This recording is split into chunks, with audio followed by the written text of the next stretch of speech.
आज भटकत भटकत कराडला आलेलो कृष्णा घाटावरती एक कार्यक्रम सुद्धा होता. काय विषय व्हिडिओमध्ये पुढे सांगतो, व्हिडिओ पूर्ण बघा. नमस्कार पब्लिक, परत एकदा स्वागत आहे तुमचं आपल्या नवीन गरमागरम व्लॉग मध्ये. आज शनिवार होता, आपल्या सुट्टीचा दिवस. दिवसभर झोपा काढून उठलो आणि म्हणलं आता कुठेतरी भटकून यावं. मग आपला परम मित्र जिज्ञेशला सोबत घेऊन डायरेक्ट कराडात एंट्री मारली. एंट्री मारताच महाराजांचं दर्शन झालं आणि त्यानंतर आपण कृष्णा घाटाकडे रवाना झालो. घाटावर पोहोचलो, इकडे एक कार्यक्रम सुद्धा चालू होता. म्हणलं आधी आतमधनं फिरून येऊ, नंतर इकडे घुसू.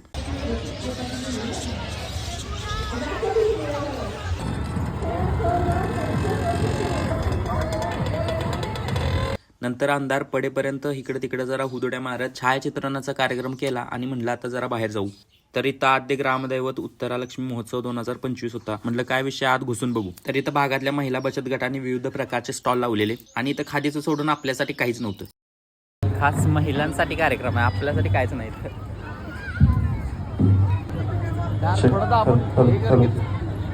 बरं, आता बघूया आपल्या व्ह्युअर्स पैकी कोण सगळ्यात हुशार आहे. तर तुमच्या दोन्ही हातात 2 पिशव्या दिल्यात. उजव्या हातात पिशव्या, त्यामध्ये 1 किलो कापूस भरलाय. डाव्या हातात पिशव्या, त्यामध्ये 1 किलो लोखंड भरले. आता मला कमेंट मध्ये सांगा तुमच्या कुठल्या हातातली पिशवी जास्त जड आहे. जाता जाता आपण पण थोडी शॉपिंग केली आणि कराडातनं बाहेर एक्झिट मारला आणि आपल्या कायमच्या हॉटेलला धडकलो. म्हटलं आलोय तर आता जेवून जावं. बरं, आता आम्ही खाऊन घर गाठतो. तुम्ही व्हिडिओला लाईक करून फॉलो करा आणि त्या प्रश्नाचं उत्तर तेवढं कमेंट करा आणि जाता जाता अकाउंटवर जाऊन स्टोरी पण बघा.